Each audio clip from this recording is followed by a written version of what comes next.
For nearly 300 years, they ruled the largest continuous land empire in history. Twice the size of Caesar's Roman Empire.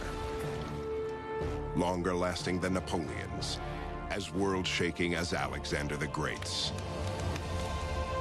They are the Mongols, the fury that rolls like a storm out of the steppes. In the early 13th century, the Mongols pioneer a style of warfare unparalleled in cunning and cruelty, and so revolutionary, it still inspires military strategists today. Sweeping east and west, destroying everything in their path, they shatter the old world order and carve a new course of history.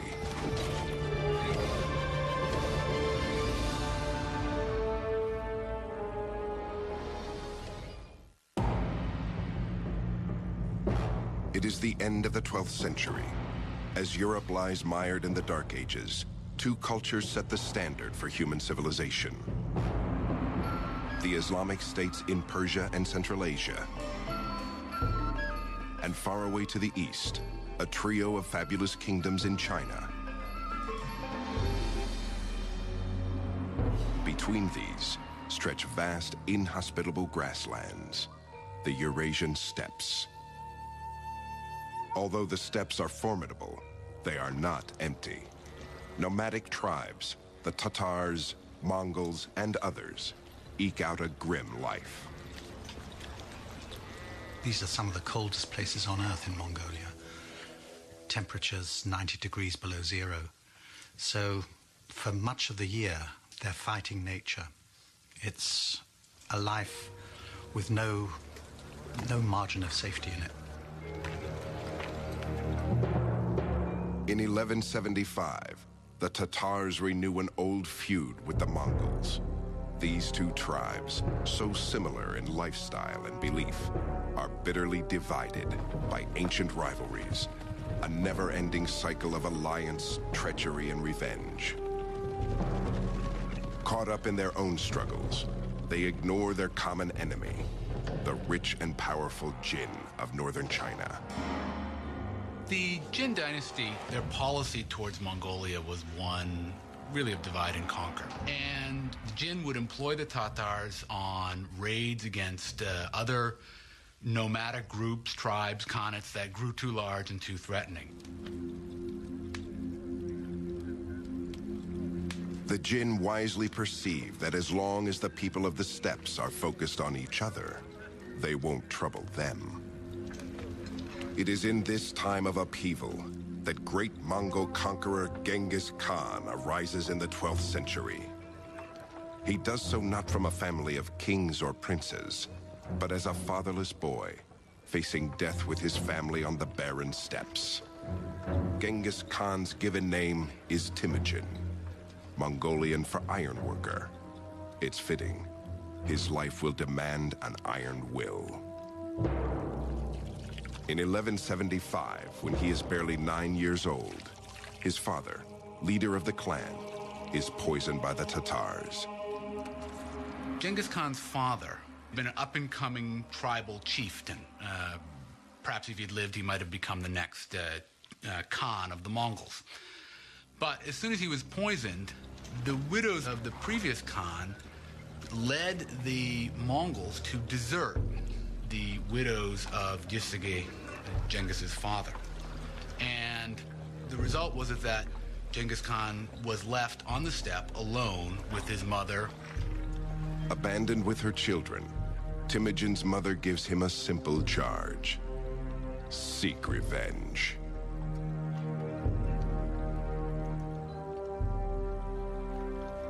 He had grown up, we can presume, with this strong sense of mission. He was the son of one of the leading chieftains, one who had won victories in war when other chiefs had been defeated, and he had been abandoned. And that created a really strong sense of bitterness, a strong sense that the world doesn't work the way it should.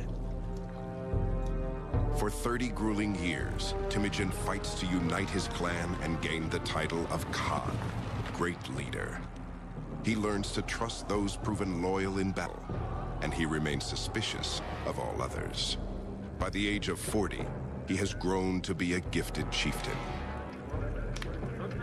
We're looking at a man like Alexander, like Hitler, I have to say, with immense charisma, who made people follow him by the strength of his personality. Having united his tribe in 1196, Temujin turns to the second task: vengeance on the Tatars. The tactics were pretty much entirely horse tactics, and they incorporate all of the things that we would normally expect. Techniques learned in the hunt, for example, would often be employed tactically in battles. The feigned retreat, drawing your enemy in and encircling your enemy, enveloping the enemy. There were elements to their tactics that are sort of reminiscent of the Blitzkrieg. What I do see new in the case of Temujin Chengiz Khan is his reorganization of society. That has to be reckoned among the most important, not only social innovations, but military innovations, in which he takes the old Central Asian Mongolian tribal structure and refashions it in his own image in a way, breaking the old tribal loyalties, but maintaining the kind of power of this tribal cavalry. As far as we can tell, in virtually every battle they fought, in every battle they won, the Mongols were substantially outnumbered by their enemies. But they were much more mobile because they had so many horses, and they were able to operate, it seems, in small tactical teams. No more than a few score at most. So the first thing you'd see if you were fighting the Mongols is they would seem to be everywhere. Oftentimes they would come at you in a single file, and suddenly they would just disperse, and suddenly they'd be all around you. That was really disturbing. The Mongols' combination of finely honed horsemanship and tactical strategy overwhelms their enemies. They are virtually wiped from the face of the earth in just 2 years. Only their name will live on. And they are but the first of many, for Temujin is molding his army into the finest light cavalry the world has ever seen. And he does take revenge on the people who had inflicted so much hardship on his family, his larger family, and on his immediate family, namely the Tatars, who, when he finally defeats them, as the story goes, he has everyone taller than the axle of a wagon executed. So he decimates, he destroys this particular tribe. The ambitious chieftain is a religious man. He reveres the natural hierarchy he sees around him. The ground is sacred. The rivers are sacred. But above all is heaven, the protector of the nomads. For Temujin, human affairs should mirror this hierarchy, and one man must stand above all others. Temujin has no doubts that fate has chosen him to lead. So he believed, on the one hand, that he was of a heavenly destined lineage. Why? Because when you won victory in battle, it was something decided by heaven, by God, by this Mochetenger, eternal heaven, or eternal God, which Genghis Khan firmly believed was in charge of all victories in battle and all successes and failures in this world. In 1206, a ruler's council of steppe tribes acclaims Temujin as universal leader, or Genghis Khan. He now stands poised to conquer the rest of the world and seal his reputation as the bloodiest of all barbarians.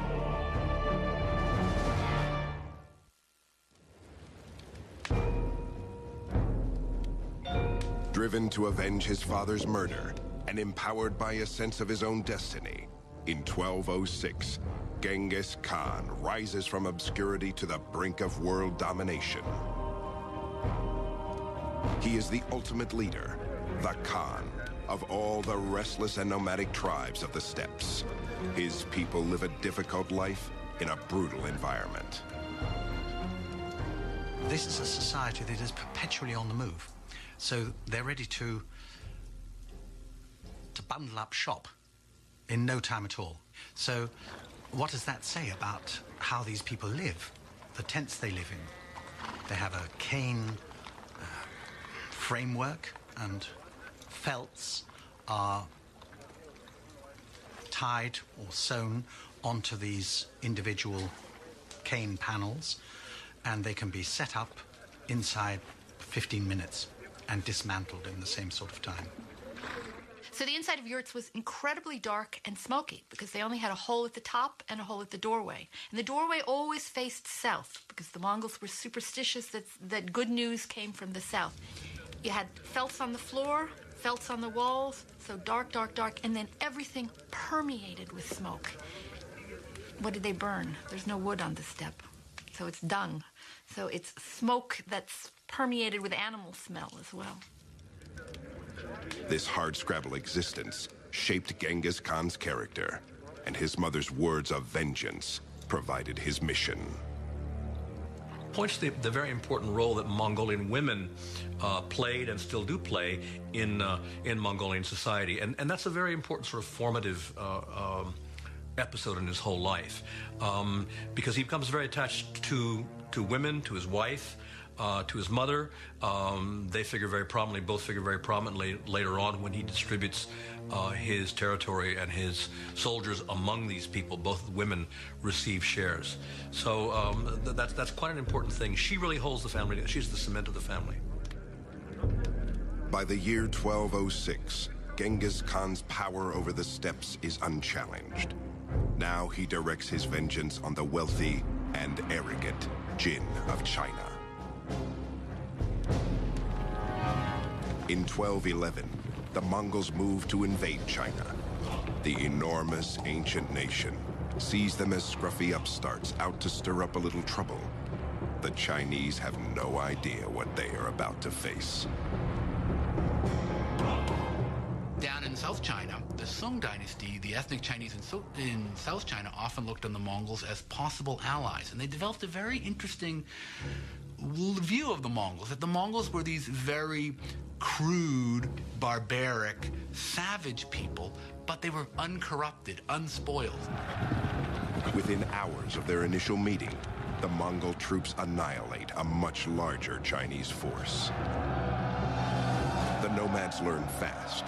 They copy Chinese siege technology to breach their city walls. They become the embodiment of terror. And then they start beating their drums. And these drums are carried by 4 people on ropes. And the mere sound of them drove people mad with fear. They brought with them the prisoners from the previous city that they captured and pushed them into the moat so that they could go over them, over the dead bodies at the city walls. And then they would slaughter every living thing, the very cats and the dogs. In 1215, they lay waste to the capital of northern China, Chengdu, present-day Beijing. But just as victory seems within reach, news arrives that trouble is brewing in the Mongolian homeland.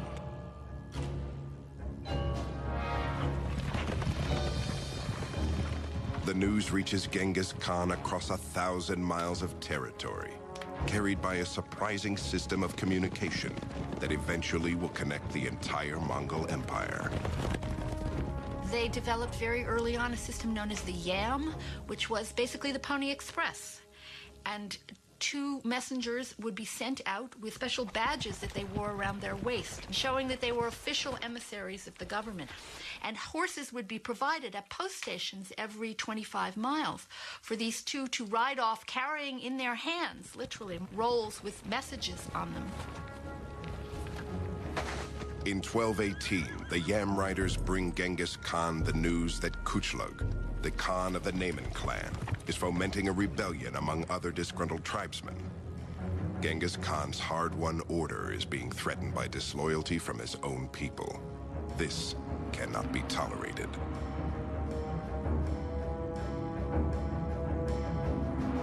In search of the rebels, Genghis Khan launches a crusade that takes him far from his business in China. As As they pursue the rebels west into Muslim lands, the Mongols annex one kingdom after another. Before crossing into each new territory, Genghis Khan gives the local ruler the option to give up the conspirators and surrender peacefully. But if the ruler resists, Genghis Khan warns he will show no mercy. He writes one chieftain, "The disaster will reach you, too." Genghis Khan's campaign of vengeance has swelled his empire till it touches the borders of the ancient kingdom of Khwarezm in present-day Uzbekistan. Though Khwarezm is an attractive target, Genghis Khan goes no farther. He has learned something new.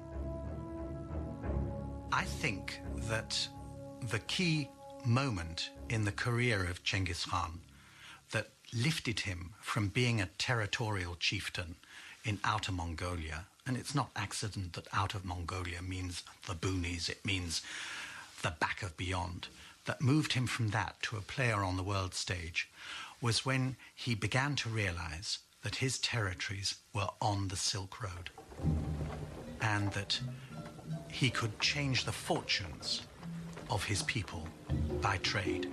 And so he sent a series of embassies to his nearest neighbor, the Sultan Muhammad, who was the ruler of the Eastern Islamic world. And those embassies were finally followed by a caravan of 1,500 camels. And I think that what happened there was that this particular camel caravan was so rich that it tickled the greed of the Muslim governor of the frontier post concerned at Otrar, and he simply seized it. This governor of this town, he saw this Mongol embassy of merchants coming, basically a trade mission come. He saw all the kinds of things that were in there, and he asked the Sultan Muhammad, what should I do with them? He was told. He implied they're spies. These Mongol envoys are spies. What should I do with them? Can I massacre them? And Sultan Muhammad said yes, and they were. Undeterred, Genghis Khan sends a second envoy, only to have him seized. His beard is shaved off in the street as an act of humiliation before he is sent back. The caravan of gifts, of course, is not returned. Genghis Khan's final dispatch to Sultan Muhammad is simple and grim. "You have chosen war," he writes.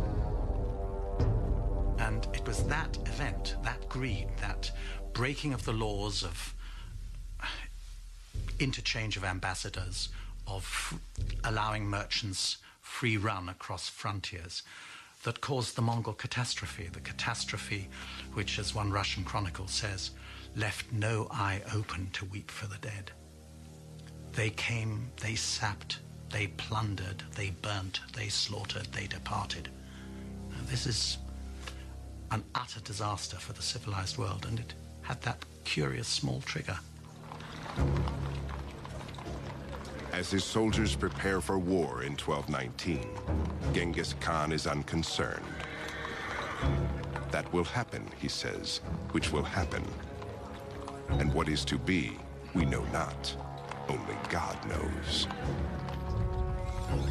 In carrying out God's heavenly plan, the Khan will teach his enemies a terrible lesson and continue a conquest that will destroy all that stands before him, including the wealth and knowledge of an entire civilization.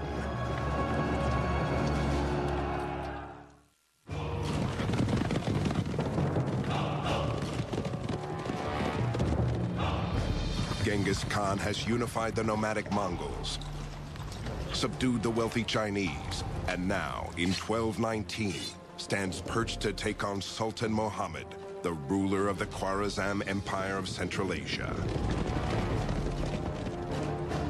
Genghis Khan is a man driven by revenge. Inalchuk, the Sultan's governor, has flagrantly humiliated a Mongolian diplomatic envoy, an abuse that cannot stand.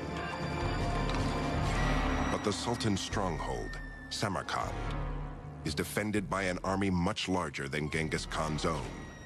To even the odds, the Khan turns to tools that have served him well in the past: mobility and surprise.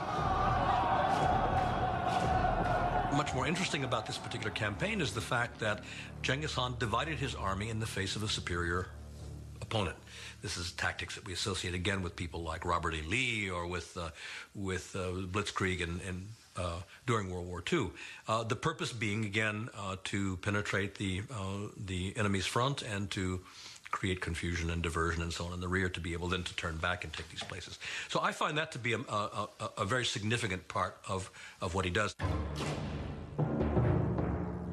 Genghis Khan's first blow comes at the border town of Utrar in 1219.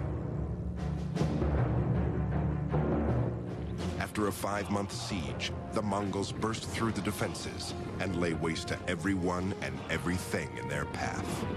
There is no limit to their cruelty.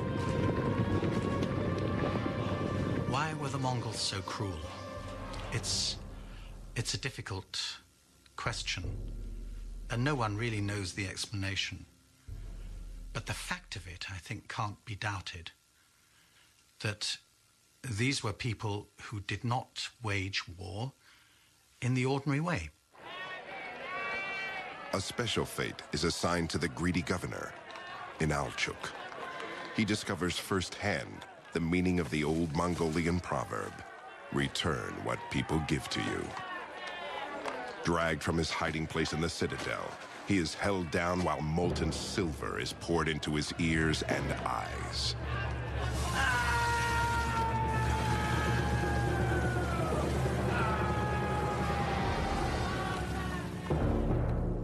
In February 1220, Genghis Khan plots a 3-pronged attack, unrivaled in cunning and malice. First, 2 columns of Mongols strike Khwarazm from opposing directions, east and west. Their main goal? To lull Muhammad into thinking that these trifling attacks are the Mongols' best shot. Medieval armies in Europe and the Middle East had a very strong idea that retreating in the face of the enemy was humiliating. And so they really couldn't do it. And the other reason they couldn't do it was because, from the general's point of view, once you start retreating, everybody would think you've lost, and suddenly you would lose control of your army. Everybody would start running away. Oh, we've lost. We're running away. The Mongols would retreat. Then suddenly, as they're retreating, they'd suddenly break up, start coming around again, and start shooting at you again. That was very disorienting for many armies. The constant hail of arrows that would be falling, that was a disorienting thing. Diverted by the Mongols' feints and skirmishes, Sultan Muhammad strings out his forces along hundreds of miles of farmland and river valleys south of Samarkand. But far away to the north, Genghis Khan prepares for the main assault.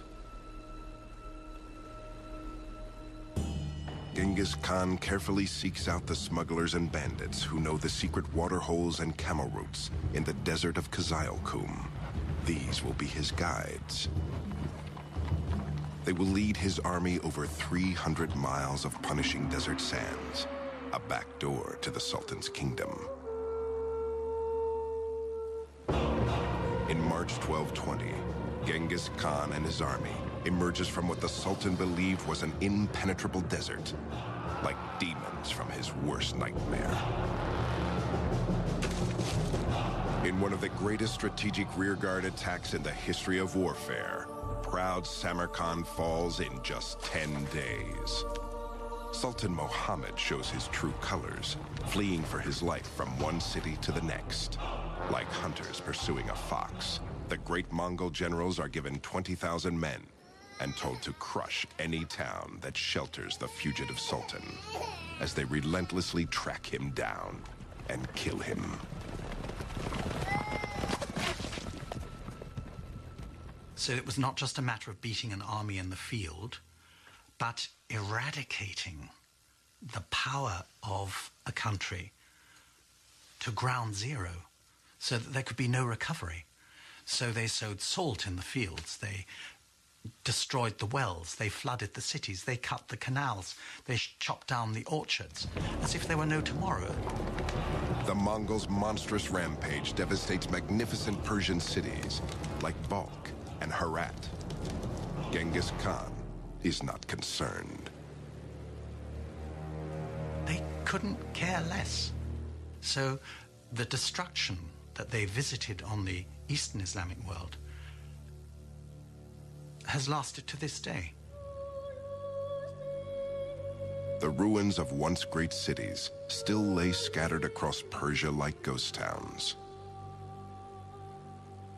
With the annexation of Khwarezm, Genghis Khan's empire reaches from the Yellow River all the way to the Caspian Sea, the largest continuous land empire in the history of the world. The most remarkable result of this Mongol conquest is that East is open to West for the first time in 1,000 years.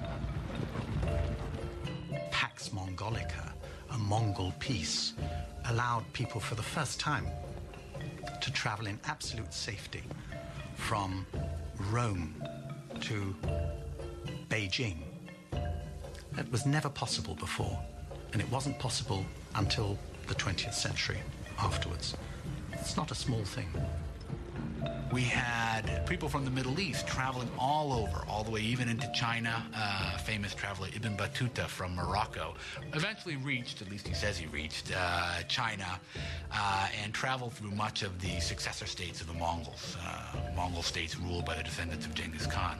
And that created a kind of knowledge of each civilization in Eurasia acquiring more knowledge about each other. Ironically, creating such an empire is not Genghis Khan's goal. The flame of vengeance still burns in his belly, and he still has a score to settle with the Chinese. To that end he now turns, but it is the one thing beyond his reach. In 1227, in his mid-60s, Genghis Khan dies on the march to China. According to legend, the victim of a freak riding accident. Armed troops and slave girls escort his body back to the steppes, where he is laid to rest in secrecy. There are various stories about 50 guards were detailed to bury him. They were killed by 50 others who were then in turn killed by other people, so that the grave would remain secret for various reasons. But as for the precise location of this, we don't know. The way that the Mongol chieftains were buried was in total secrecy. They went off on a procession, the people who were going to bury them, blaring horns, beating drums, making as much noise as possible. And if anybody met the procession on its route to its secret destination where the person was going to be buried, they were killed. So the whole point was that nobody should know where the great ones of the Mongols were buried. Not a single tomb of a Mongol chieftain has ever been excavated. They've not been found. So we have no idea what they contain. Genghis Khan's empire seems to be as lost as his mountain grave, for upon his death, the state he sought to unify breaks apart, carved up into 4 kingdoms for his 4 sons. But the dream lives on. It will turn into a nightmare in the hands of another Mongol conqueror.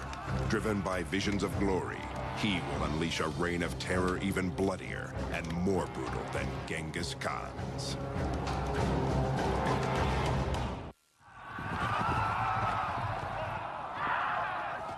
In an eruption of violent conquest, the Mongolian Empire continues to expand after Genghis Khan's death in 1227. In the west, the Golden Horde, descendants of Genghis Khan, rules southern Russia and Khwarezm. In the Far East, the Khan's grandson defeats and unites the 3 kingdoms of China. And in Persia, the Mongols convert to Islam, building fabulous mosques to glorify their new god. Still, as successful as the Mongolian Empire may be, its huge size makes it difficult to maintain. There weren't enough Mongols This was not a gigantic nation. It wasn't like China, for example. Perhaps there were as many as 100,000 people in the Mongol army, and that was about it. So the wider the territories they controlled, the thinner the crust of Mongol dominion on them. By the mid-14th century, Genghis Khan's empire lies in shambles. Like the old Mongol clans of the steppes, the rulers spend their time fighting each other instead of combining their strength. The actual power was slipping from the hands of the Genghis Khan, the descendants of Genghis Khan, and falling into the hands of these tribal warlords, people who were not themselves of the imperial family, but who were the real holders of power. In the middle of the 1300s, in the Muslim lands of Khwarezm, in modern-day Uzbekistan, a young Mongol boy named Timur prepares to steal his neighbor's sheep. He is a clever and stealthy adversary to the shepherd, but this time, his luck will fail him. It is said that he receives a wound that never fully heals, making him lame for life. As he grows to power, he is called Timur the Lame, or Tamerlane in the West. It is a name that his enemies will come to dread. By the year 1360, Timur is an important emir, or leader, a master chess player, a skilled strategist. Though he is a Mongol, he cannot claim descent from Genghis Khan, so he creates an elaborate genealogy linking himself to the great leader. He even takes 2 wives descended from Genghis Khan to legitimize his claim. Timur certainly, I think, saw himself as restoring a certain view, a certain version of Genghis Khan history. It was his own version. It was reflected very much through the prism of his own ambitions. And he, at a certain point, saw himself as a man of destiny, not only as simply the agent of the righteousness of the Genghis Khan cause, but saw himself as a person acting in his own right. By 1375, the Mongol Empire is not Timur's only restoration project. A century and a half after Genghis Khan put Samarkand to the torch, Timur hopes to make his adopted hometown the jewel of the world. He was born in that very area, and he was always attached to what is now Uzbekistan as his birthplace. And in the course of his campaigns, wherever he went, he would kill all the men in a city that he had captured, but he would save all the artisans from death and transport them back to Samarkand. So you must imagine Samarkand alive with traditions from all over the Muslim world, from China, also from India. So Samarkand was something special. Samarkand was a garden city, and one of Timur's main construction activities was to provide irrigation canals that opened up whole suburbs with these wonderful gardens. Because Timur was a Muslim, he also constructed Muslim buildings, and he used a lot of the booty that he acquired when he conquered India to construct an absolutely enormous mosque. One of the attributes of Timur seems to have been his pride and his megalomania, we might say. And you see this in this mosque. It is colossal. Size was the big thing. The entrance way is 50 feet tall. And clearly the impression you're supposed to get is I, the humble little worshiper, have to go through this 50-foot doorway to get in. The magnificence of Samarkand is a testament to the might of Timur, but it is also a testament to his brutal means of keeping order. Outside the walls of Samarkand, his merciless cruelty becomes legend. From 1385 on, Timur systematically sacks all of Western Persia, as well as cities throughout Azerbaijan, Georgia, Armenia, and the Caucasus. Tens of thousands of people are slain along the way. In 1398, Timur follows in the footsteps of the Greeks, leading an audacious expedition over the world's most notorious mountains, the Hindu Kush. He then lays waste to northern India. But the farther Timur extends his reach, the more difficult it is to control hostile populations. When the inhabitants of Delhi rebel against their new Mongol masters, Timur takes a page out of Genghis Khan's Book of Terror and writes a new and even more horrific chapter. The reports that he cut off the heads of his victims and piled them into huge heaps occur so often that one can't help wondering whether this is not accurate and not just mere rhetoric, but it wouldn't account for the numbers, 70,000, 80,000. I think we're talking about psychological warfare, which is something that the Mongols had introduced. It's one thing to go to war. It's quite another to use terror as a weapon of war. And this is what Timur did. Timur built upon the legacy of Chinggis and used it effectively. He was more terrible in that sense that he slaughtered more brutally, more quickly, but always sparing the artisans. When they say he destroyed the city, that's somewhat of a metaphor, meaning he killed off enough people to make it look bad, and then he brought back from every city he conquers the best workers, the best artisans, the best engineers, the best products. The vaulted skyline of modern-day Istanbul bears testament to the one dynasty that stood in the way of Timur's dream of a Genghis-sized empire, the Ottoman Turks. In 1402, Timur's expanding lands reached the immovable borders of Ottoman Sultan Bayezid. Proud to the point of arrogance, neither leader can tolerate the other. Timur even goes so far as to suggest Bayezid's mother is of dubious birth, meaning she is a whore. Bayezid can stand no more. Leading one of the finest armies in the world, the Sultan rides out of his fortress at Ankara to meet Timur's far smaller force. Confident and imposing, he knows little of the cunning genius of the Mongol Timur. In 1402, goaded by slurs on his honor, the Ottoman Sultan Bayezid races to meet Timur's Mongol forces. But Timur, aware of the Sultan's route, does an end sweep around the Turks. Traveling off the beaten track, he catches the Sultan off guard. He lays siege to the Turkish stronghold, Ankara itself. It is a humiliating turn of events for Bayezid. He is forced to beat a hasty retreat to defend his city. When his weary troops finally arrive, they are no match for the well-rested Mongols. Even worse, in the heat of battle, an entire Turkish battalion defects to the Mongol side when they see a beloved prince fighting for Timur.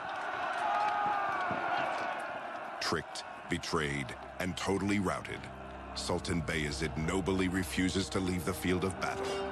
He is determined to fight to the last, but he is captured and taken prisoner.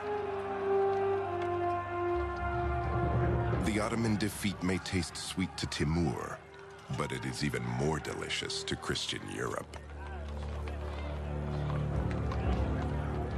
Now, if you look at this on the grand strategic map of Eurasia at the time, the Ottoman sultans were poised to scoop up Constantinople.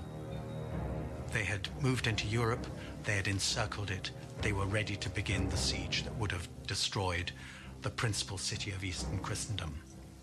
And just then, that was their bad luck. Someone came knocking at their back door, and that was Timur. The reaction in Europe to the defeat of Bayezid Yildirim was unrestrained joy.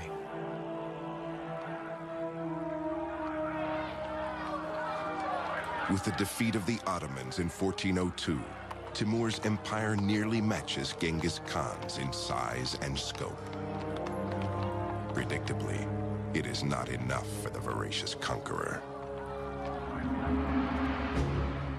To secure his place in history, he must do his hero one better.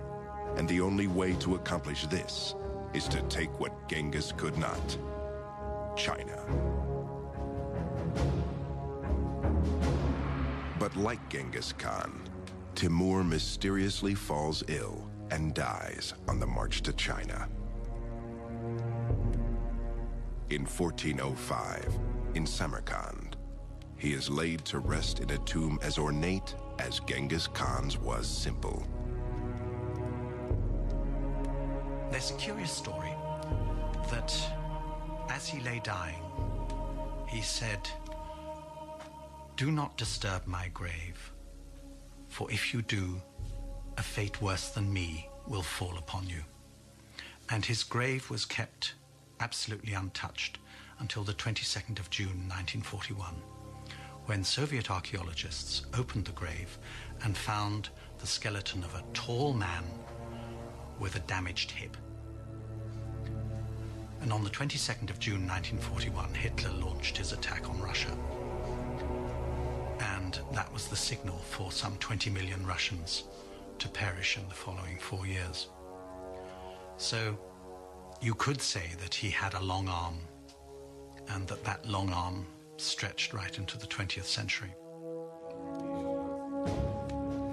Without the force of Timur's personality and leadership, his heirs are unable to hold the empire together. The Mongols begin to fade into history. Too small in number to rule their vast empire, they become assimilated into the cultures they conquer, adopting their religions and customs as their own. And yet, their impact remains immeasurable even today. By opening China to the west, the Mongols created an insatiable thirst for Asian goods. The drive to quench it spurred the Age of Discovery and the voyages that would lead Europe to America. Truly, by shattering the old empires of China and Persia, the Mongols gave birth to the modern world. An empire that stretched from the Sea of Japan to the Baltic, from Korea to East Germany, and took in most of Eurasia, apart from India and Southeast Asia. There's been nothing like it. Will the world ever see another empire like it? In Mongolia, some fervently hope so. Even today, Genghis Khan is worshipped there as a god. His name is a source of national pride, his tent a hallowed shrine. Small wonder, then, that the Mongols wait eagerly for the spirit to rise anew and for the barbarian to return.